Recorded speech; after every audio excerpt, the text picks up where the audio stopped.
शांति 3 नवंबर 2022। मीठे प्यारे बाबा के आज के मधुर महावाक्य। आज की मुरली के कुछ मुख्य पॉइंट्स।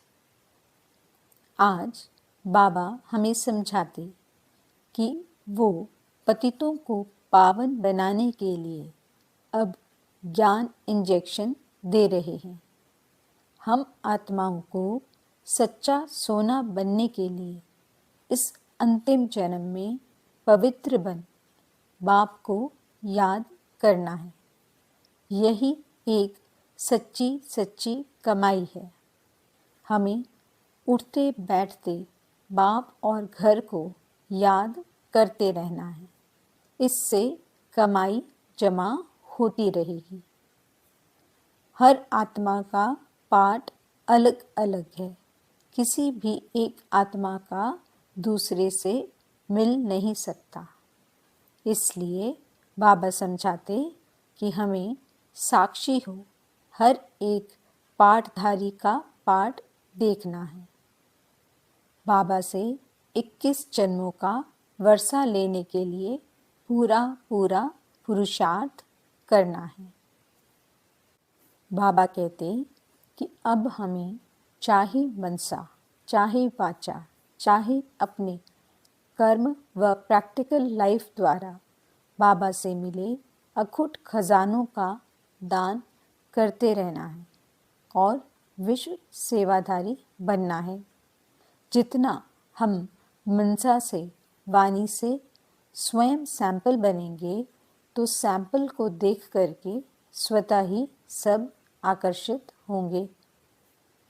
हम बच्चों को दृढ़ता की शक्ति को प्रयोग में ला असंभव को भी संभव करना है। तो चलिए सुनते हैं आज की बाबा की मीठी प्यारी मुरली। ओम शांति। बाबा कहते, मीठे बच्चे, यह अनादि खेल बना हुआ है। इसमें हर एक पाठधारी का पाठ अपना अपना है। एक का पाठ दूसरे से नहीं मिल सकता। यह भी कुदरत है। प्रश्न: भक्ति मार्ग में गंगा जल को इतना मान क्यों देते हैं? भक्तों की इतनी प्रीत गंगा जल से क्यों? उत्तर: क्योंकि तुम बच्चे अभी ज्ञान जल यानी अमृत से सद्गति को पाते हो। तुम्हारी प्रीत ज्ञान से है, जिससे तुम ज्ञान गंगा बन जाते हो। इसलिए भक्तों ने फिर पानी को इतना मान दिया है। वैष्णव लोग हमेशा गंगा जल ही काम में लाते हैं, परंतु पानी से कोई सद्गति नहीं होती। सद्गति तो ज्ञान से होती है। ज्ञान सागर बाप तुम्हें सृष्टि के आदि मध्य अंत का ज्ञान देते हैं। आत्मा को पावन बनाने का साधन पानी नहीं, उसके लिए तो ज्ञान और योग का इंजेक्शन चाहिए, जो एक बाप के पास ही है। गीत: तकदीर जगाकर आई हूँ, मैं एक नई दुनिया बसाकर लाई हूँ। ओम शांति। मीठे मीठे बच्चे जानते हैं कि यह ज्ञान मार्ग है, जिससे सद्गति होती है अथवा स्वर्ग का राज्य भाग्य मिलता है। इसलिए इनको पाठशाला कहो अथवा कॉलेज कहो, यूनिवर्सिटी कहो, बात एक ही है। यूनिवर्सिटी में बड़ी विद्या, उनमें छोटी विद्या मिलती है। हैं तो सब पाठशालाएं। पाठशाला में कमाई के लिए पढ़ते हैं। तुम बच्चे जानते हो, हमारी यह गुप्त पढ़ाई है। बेहद का बाप आकर आत्माओं को पढ़ाते हैं। आत्माएं ही पढ़ती हैं। अगर श्री कृष्ण भगवान होता तो तुम्हारा बुद्धि योग उनके चित्र की तरफ जाता, उनकी तरफ कशिश होती। उनके चित्र बिगर तुम रह नहीं सकते। परंतु श्री कृष्ण तो भगवान है नहीं, तो उल्टा समझने के कारण मनुष्यों को श्री कृष्ण की ही याद रहती है। जिस्मानी याद तो बड़ी सहज है, रूहानी याद में मेहनत है। पूछते हैं, बाबा कैसे याद करें, किसको याद करें? श्री कृष्ण का चित्र तो स्वीट है, परम पिता परमात्मा तो निराकार है। वह खुद कहते हैं, मैं इस बुजुर्ग शरीर में बैठ तुम बच्चों को फिर से सहज राजयोग और ज्ञान सिखलाता हूँ। है बहुत सहज, सिर्फ बाबा को याद करना है। शिव बाबा को याद तो करते हैं ना। बनारस में कहते हैं शिव काशी, फिर कहते हैं विश्वनाथ गंगा। विश्वनाथ ने गंगा लाई, अब पानी के गंगा की तो बात नहीं। ज्ञान सागर ने यह ज्ञान गंगाएं लाई हैं, तो ज्ञान गंगाओं को जरूर ज्ञान देने वाले ज्ञान सागर बाप की याद रहनी चाहिए। हे ज्ञान गंगाएं, अगर तुम अपने को ज्ञान गंगा समझती हो तो ज्ञान सागर को याद करो। जो अपने को ज्ञान गंगा नहीं समझते वह अज्ञानी ठहरे। तुम बच्चे जानते हो, हमको ज्ञान सागर ने सृष्टि के आदि मध्य अंत का ज्ञान दिया है। अब हमको फिर सबको जाकर ज्ञान अमृत देना है। फिर कोई अंजलि लेते, कोई लोटा भरते। वैष्णव जो होते हैं उनकी गंगा जल से प्रीत रहती है, वह हमेशा गंगा जल काम में लाते हैं। तुम्हारी फिर इस ज्ञान से प्रीत है, क्योंकि इस ज्ञान से तुम सद्गति को पाते हो। शिव बाबा ने यह ज्ञान दिया है कि तुम आत्मा मुझ बाप को याद करो। वर्षे को भी तुम जान गए हो, ये कौन समझाते हैं? परमपिता परमात्मा। कब स्वप्न में भी किसको यह ख्याल नहीं आएगा कि परमात्मा से वर्षा कैसे मिलता है? परम पिता परमात्मा के बिगर यह बेहद का वर्षा मिल ना सके। परम पिता माना सभी मनुष्य मात्र का क्रिएटर, तो रचना का पिता हुआ ना। सिर्फ निराकार को ही परम पिता परम आत्मा कहा जाता है। उनको इन आँखों से देख नहीं सकते। भक्ति मार्ग में दिव्य दृष्टि से देखा जाता है। यहाँ भी तुमने आत्मा का साक्षात्कार नहीं किया है, फिर भी अपने को आत्मा निश्चय करते हो। जानते हो आत्मा अविनाशी है। आत्मा निकलने से शरीर कोई काम का नहीं रहता, यह तो सब जानते हैं। आत्मा एक शरीर छोड़ दूसरा लेती है, परंतु आत्मा क्या चीज़ है यह कोई को पता नहीं। आत्मा बिंदी मिसल अति सूक्ष्म से सूक्ष्म है, जो त्रिकुटी के बीच निवास करती है। बिल्कुल छोटी सी आत्मा है, वही सब कुछ करती है। आत्मा नहीं होती तो यह कर्मेंद्रियां भी चल ना सकें। आत्मा एक शरीर छोड़ दूसरा लेकर अपना पाठ बजाती है। हर एक का पाठ अपना अपना है, एक ना मिले दूसरे से। एक्टर कभी एक जैसे नहीं होते हैं। इस खेल को कोई भी समझ नहीं सकते हैं। हर एक आत्मा का अपना अपना पाठ है। आत्माएं सभी एक ही रूप की हैं, बाकी शरीर भिन्न भिन्न हैं। ये अनादि खेल बना हुआ है। इन बातों को विशाल बुद्धि ही समझ सकते हैं। वंडर खाना चाहिए। आत्मा बिंदी मिसल, उनमें 84 जन्मों का पाठ अविनाशी नूंदा हुआ है, जो कभी विनाश नहीं होता। इसको कहा जाता है कुदरत। आत्मा खुद कहती है, मैं एक शरीर छोड़ दूसरा पाठ बजाता हूँ।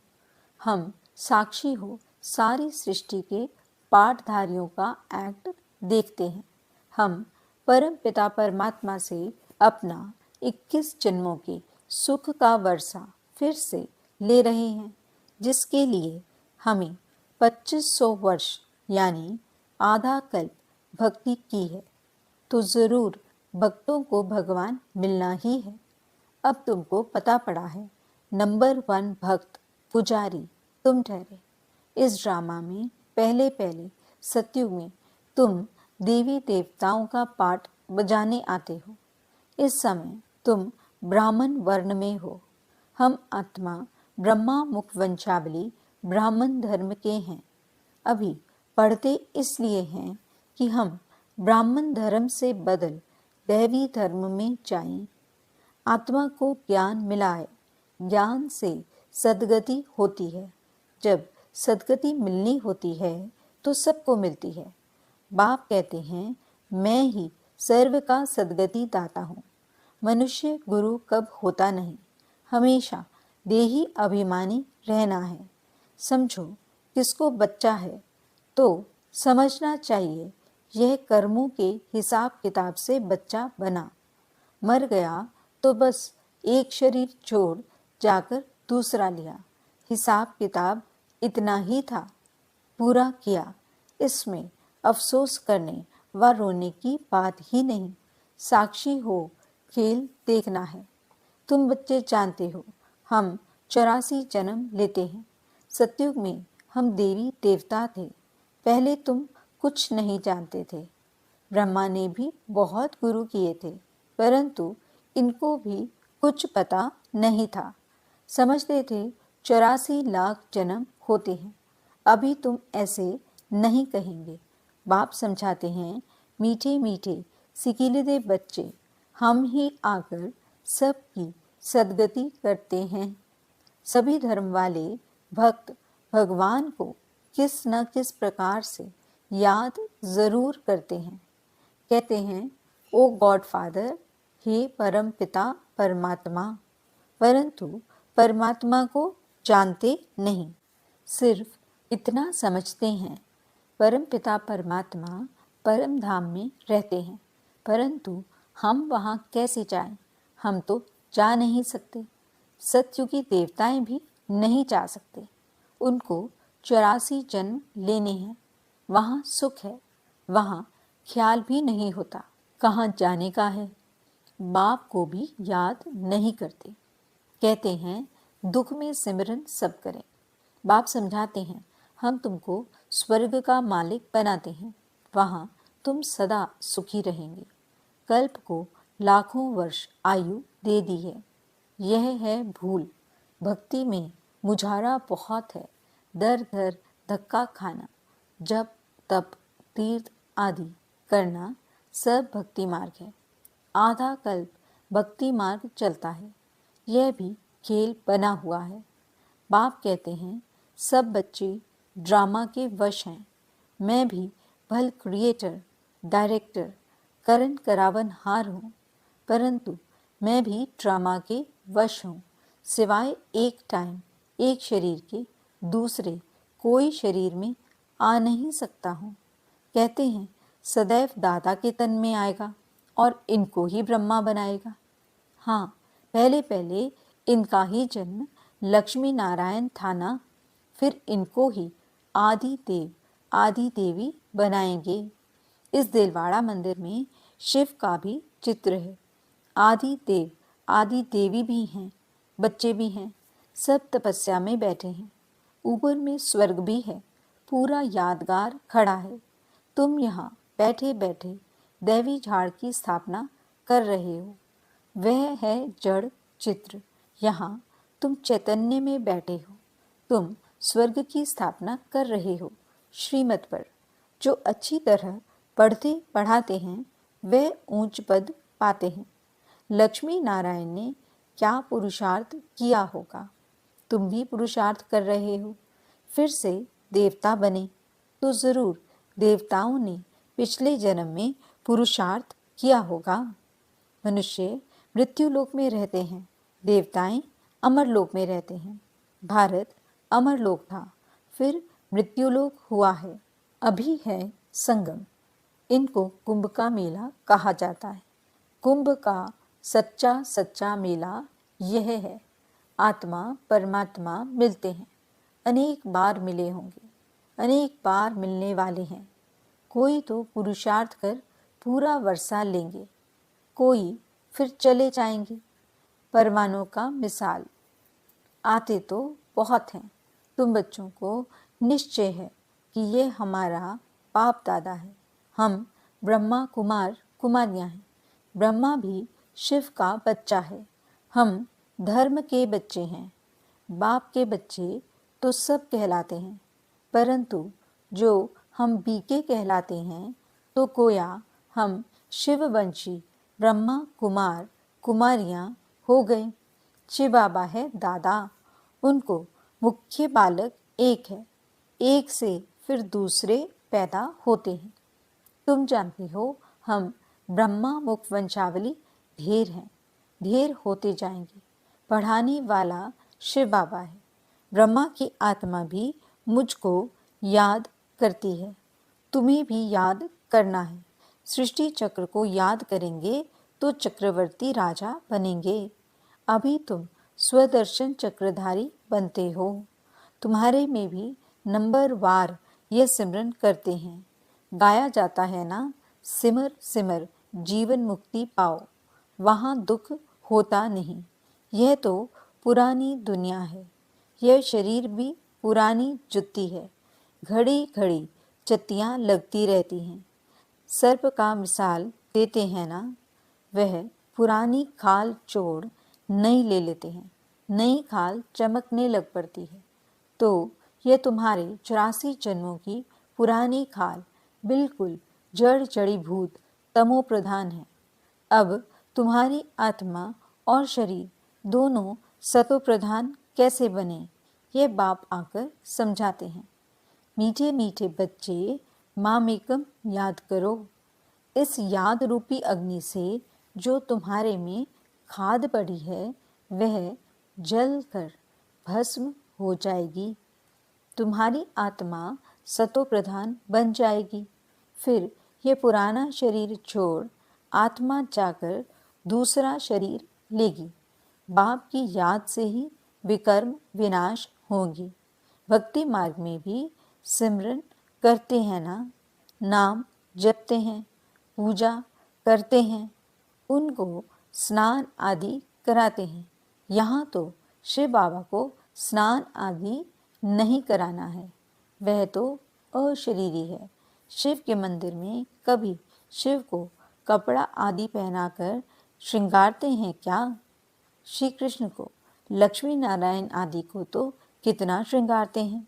निराकार का क्या श्रृंगार करेंगे? तो बाप कहते हैं, तुम मुझ निराकार शिव की पूजा क्यों करते हो? ज़रूर कुछ मैं करके गया हूँ, तब तो तुम पूजा आदि करते हो। तुम आत्माएं निराकार हो, मैं भी निराकार हूँ। तुम पुनर्जन्म लेते हो, मैं पुनर्जन्म नहीं लेता हूँ। मैं आकर तुमको स्वर्ग का 21 जन्मों का फरसा देता हूँ। सन्यासी आदि तो घर बार छोड़कर जाते हैं, तुमको तो कुछ छोड़ना नहीं है। सिर्फ ये अंतिम जन्म पवित्र बन बाप को याद करो, बस। याद से ही तुम्हारी आत्मा कंचन हो जाएगी। आत्मा को लोहे से सोना पारसनाथ बना देते हैं। तुम ही सच्ची सच्ची कमाई करते हो, वह झूठी कमाई भी फल करते रहो। साथ साथ यह भी करो, कोई भी पाप नहीं करना है। सर्जन तो एक है, हर एक के कर्मों के हिसाब की बीमारी अपनी है। बाप से कोई पूछे तो झट बताएंगे कि ऐसे ऐसे करो। एक बाप ही कर्मातीत अवस्था में ले जाने वाला है। यह है अविनाशी सर्जन की मत। हर एक के जो जो बंधन है वह आकर पूछो। बच्चियां तो पति को भूं भूं कर साथ में ले आती हैं, उनको समझाती हैं, पवित्र बनने बिगड़ तो स्वर्ग में जा नहीं सकेंगे, मरना तो सभी को है ही। यह भी समझ की बात है। मृत्यु लोक का यह अंत है, यह है संगम। अमर लोक की स्थापना हो रही है। अभी हम बाप का बनकर अर्थात ब्राह्मण बनकर फिर देवता बनेंगे, फिर क्षत्रिय वैश्य शूद्र बनेंगे। यह मंत्र कितना अच्छा है, फिर भी तुम भूल जाएंगे। योग में नहीं रहेंगे तो जो 63 जन्मों के पापों का बोझा सिर पर है, वह कैसे भस्म होगा? गंगा के पानी से थोड़े ही पाप धुलेंगे। पाप आत्मा पर लगे हुए हैं। पाप आत्मा, पुण्य आत्मा कहते हैं ना। तो तुम आत्माओं को पावन बनने का इंजेक्शन चाहिए। वह इंजेक्शन पतित पावन बाप के ही पास है और कोई के पास यह इंजेक्शन है नहीं। इसलिए सब पुकारते हैं, हे पतित पावन आओ, आकर के हम पतितों को ज्ञान इंजेक्शन दो तो हम पावन बने। अब बच्चों को यात्रा पर तो चलना है ना। उठते बैठते सदैव यात्रा पर रहो। बाप और घर को याद करो तो कमाई जमा होती रहेगी। अच्छा, मीठे मीठे सिकिलते बच्चों प्रति माता पिता बाप दादा का याद प्यार और गुड मॉर्निंग। रूहानी बाप की रूहानी बच्चों को नमस्ते। हम रूहानी बच्चों की रूहानी बाप दादा को दिल व जान सिक व प्रेम से नमस्ते नमस्ते नमस्ते जी। गुड मॉर्निंग बाबा। शुक्रिया बाबा। धारणा के लिए मुख्य सार। पहला पॉइंट, साक्षी हो हर एक पारधारी का पाठ देखना है। बाप से 21 जन्मों का वर्षा लेने के लिए पूरा पुरुषार्थ करना है। दूसरा पॉइंट, आत्मा को सच्चा सोना यानी कंचन बनाने के लिए इस अंतिम जन्म में पवित्र बन बाप को याद करना है। सच्ची कमाई करनी है। वरदान, दाता बन अखुट खजानों का दान करने वाले महादानी सो विश्व सेवाधारी भव। सदा याद रखो कि बाप द्वारा जो भी अखुट खजाने मिले हैं वह देने ही हैं।